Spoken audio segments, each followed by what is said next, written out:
अखिल भूमंडलीय सर्व शिरोमणि मुनि समाज के संस्थापक आदि मुनीश्वर योगेश्वर सदगुरुदेव शिव मुनि महाराज की जय। उपस्थित मुनि वृंद, साधु सज्जन वृंद, संत वृंद, साधक वृंद, आध्यात्म ज्ञान के जिज्ञासु और प्रेमियों, सभी श्रोता वृंद, आप सभी को मेरा कोटिशः नमन, सप्रेम जय जीव। तो आध्यात्मिक चर्चा चल रही है और हम लोग सदगुरुदेव शिव मुनि महाराज रचित ग्रंथ यजुर्वेद सूक्ष्म पर चर्चा कर रहे हैं। अध्याय 6 पूरा हो गया। यजुर्वेद में आत्मविद्या खूब समझ गए हम लोग। अब आगे आज अध्याय 7 पढ़ रहे हैं। यजुर्वेद में शुभ भावना का महत्व सदगुरुदेव हम लोगों को समझा रहे हैं कि शुभ भावना, शुभ विचार की महिमा यजुर्वेद में भी दी गई है और शुभ भावना की महिमा तो हम लोग को खूब बतलाए हैं। योग साधन उसी लिए ही हम लोग करते हैं ना। यहाँ उदाहरण दिए हैं यजुर्वेद अध्याय 34 मंत्र 1। यज्जाग्रतो दूरमुद्यति दैवं तदु सुप्तस्य तथैवेति दूरंगमं ज्योतिषां ज्योतिरेकं तन्मे मना शिव संकल्पम अस्तु। यजुर्वेद अध्याय 34 मंत्र 1 शब्दार्थ दिए हैं गुरुदेव। यत जो दूरंगमम दूर चलने वाले या घूमने वाले, दैवं प्राणियों को, जागृत जगते समय, दूरम दूर, एत उत एति ले जाता है या घुमाता है, उ और, तत् वह, सुप्त से सोने वाले को भी, तथा एवं उसी प्रकार से, दूर दूर, एति ले जाता या घुमाता है, और ज्योतिषाम ज्योतियों का भी, एकम एक ज्योति ज्योति है, तत् वह में मेरा, मन शिव संकल्पमस्तु शुभ संकल्प वाला, शुभ भावना वाला हो। मंत्र का अर्थ दिए हैं गुरुदेव। मंत्रार्थ जो दूर दूर तक जाने वाले, घूमने वाले व चलने फिरने वाले प्राणियों को जागते समय दूर से दूर ले जाता, घुमाता या पहुंचाता है, और उसी तरह से सोने वाले प्राणी को भी स्वप्न में घुमाता फिराता है, और जो ज्योतियों का भी एक ज्योति है, अर्थात शब्द, स्पर्श, रूप, रस और गंध आदि विषयों और इंद्रियों का प्रकाशक है। मतलब यह कि जिसके बिना या यदि वह ना रहे तो कोई भी इंद्रिय किसी विषय को प्रत्यक्ष नहीं कर सकती और उसे किसी विषय का ज्ञान नहीं हो सकता है। वह कौन है? वह हमारा मन है। अतः वह हमारा मन शुभ संकल्प वाला या शुभ भावना वाला हो। कितनी बड़ी बात है। जो कुछ हमें मिला है, जो कुछ हमने प्राप्त किया है, वह सब इसी मन की भावना है, इसी मन के संकल्प का फल है। कितनी बड़ी बात है। विचार कीजिए, आप तक जो कुछ आपको मिला है वह सब इसी मन की संकल्प से प्राप्त हुआ है। इसी मन के संकल्प द्वारा आपने सब कुछ प्राप्त किया है। और इसलिए यहाँ पर मंत्र में लिखा हुआ है कि हमारा मन शुभ संकल्प वाला हो। बताइए कितना सुंदर लिखा है। हाँ, जो दूर दूर तक जाने वाले हैं, घूमने वाले, चलने फिरने वाले जितने प्राणी हैं जगत में, और जागते समय दूर दूर तक एक प्राण को प्राण ये मन, ये जो दूर दूर तक प्राणियों को घुमाता है, पहुंचाता है, स्वप्न में भी उसको घुमाता है, फिराता है स्वप्न की दुनिया में। और कहते हैं वह ज्योतियों का ज्योति है, अर्थात शब्द, स्पर्श, रूप, रस और गंध आदि विषयों और इंद्रियों का प्रकाशक है। इतना सुंदर बतलाए हैं गुरुदेव। मतलब यह कि जिसके बिना या यदि वह ना रहे तो कोई भी इंद्रिय किसी विषय को प्रत्यक्ष नहीं कर सकती और उसे किसी विषय का ज्ञान नहीं हो सकता। वह कौन है? वह हमारा मन है। जब हमारा मन रहता है, देखने की इच्छा हो रही, जिधर ध्यान रहता है मन उधर रहता है, तब हमको दिखता है। ध्यान कान में रहता है तो सुनते हैं।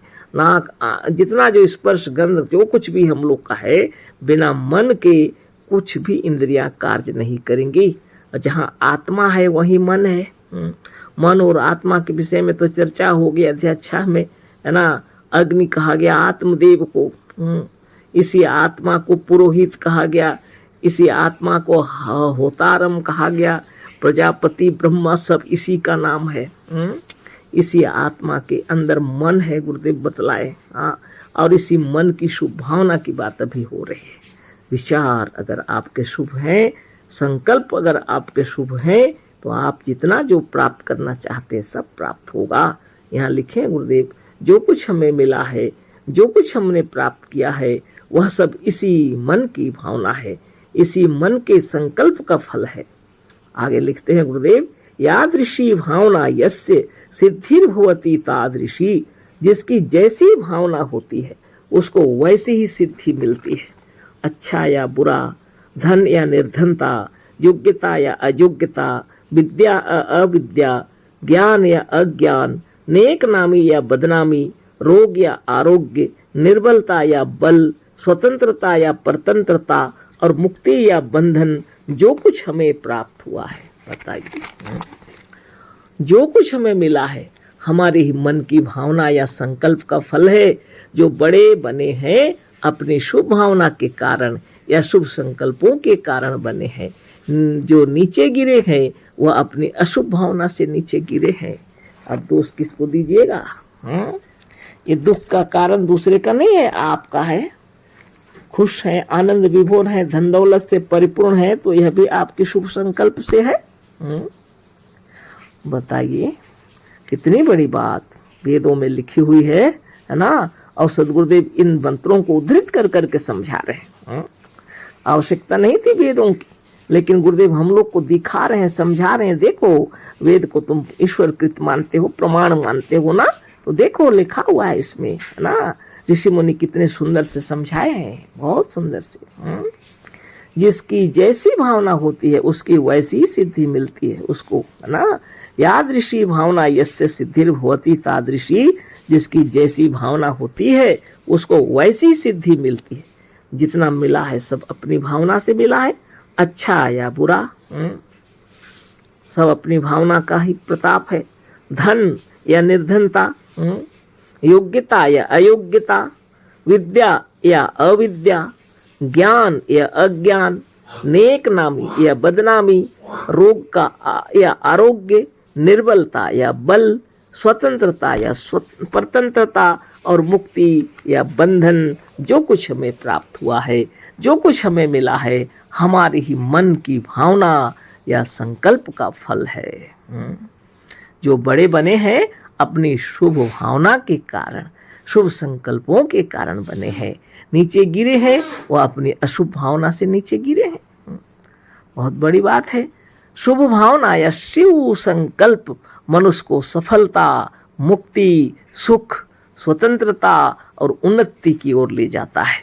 और ठीक उसी तरह से अशुभ भावना, अशिव संकल्प या अशुभ कल्पना मनुष्य को इसके विरुद्ध असफलता, बंधन, परतंत्रता, औन्नति, दुख और मूर्खता तथा गुलामी की ओर ले जाने वाली है।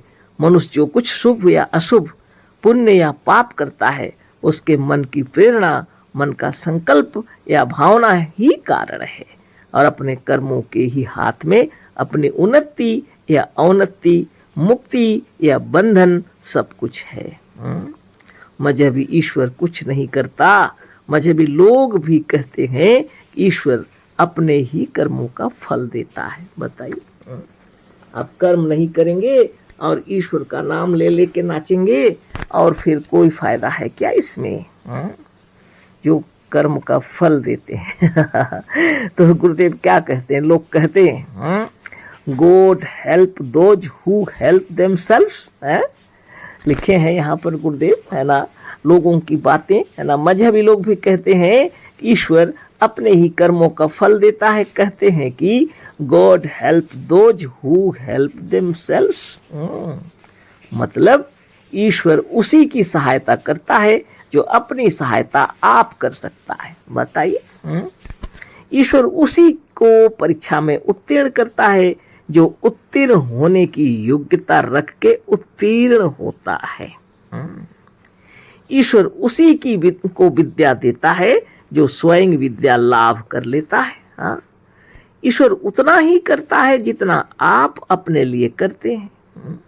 बहुत बड़ी बात है, बहुत गहरी बातें हैं। हाँ, ईश्वर उसी को गड्ढे में गिराता है जो बिना विचारे बिना देखे गड्ढे की ओर जाकर गड्ढे में गिर पड़ता है। ईश्वर किस में क्या गलती है ना।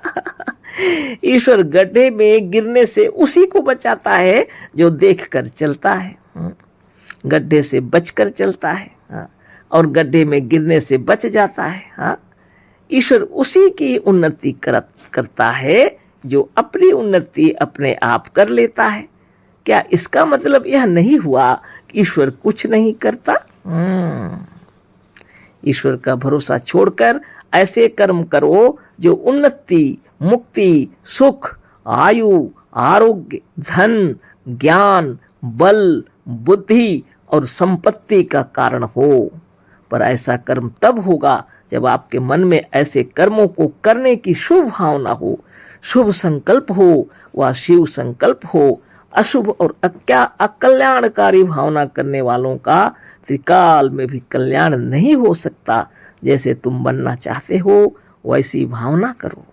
तुम्हारे भाग्य का विधाता और तुम्हारे कर्मों का प्रेरक तुम्हारे मन की ही भावना या संकल्प है। कितनी बड़ी बात है।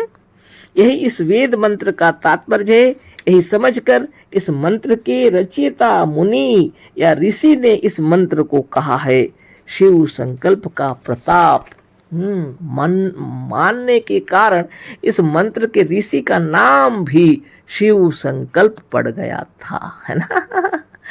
क्योंकि इस मंत्र के ऊपर लिखा हुआ है कि यह जागृत इत्यस्य शिव संकल्प ऋषि, है ना। मनोदेवता त्रिष्टुपच्छंद दैवता स्वर, है ना। यह सब होने पर भी मजहबी लोग कहते हैं कि इन मंत्रों को रचने वाला मजहबी ईश्वर है, जो बहुत ही अज्ञानपूर्ण, व्यर्थ और मूर्खता की बातें हैं। भला मजहबी ईश्वर क्यों कहेगा कि मैं मना शिव संकल्पमस्तु। मेरा मन शिव संकल्प वाला अर्थात कल्याणकारी भावना वाला हो। मंत्र में लिखा है, गुरुदेव कह रहे हैं, भला ईश्वर क्यों कहेगा कि मेरा मन शिव संकल्प वाला अर्थात कल्याणकारी भावना वाला हो, है ना। तो जितनी बातें लोग कहते हैं कि वेद जितनी हैं ईश्वर के लिखे हुए हैं, यह गलत है। उसको बतला रहे हैं गुरुदेव, ऋषि मुनियों की रचना है।